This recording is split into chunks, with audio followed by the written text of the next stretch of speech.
Hey guys, so I went fidget shopping and I went to Dollar General, if you're wondering.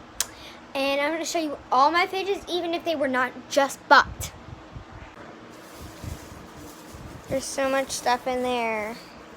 We have a Tangle, a Squishy, another Squishy, Fluff Slime, more Fluff Slime. Actually this is Cloud Sand, just like the Fluff Slime. But not least, this fidget that I did not just buy. I got it from a birthday present from someone in my school. Thank you if you ever see this video. Thank you so much. Let's get to opening these stuff. First, squish balls. Might need a part 2. Ugh. Oh my god, that is amazing. We're gonna need a part 2. Bye.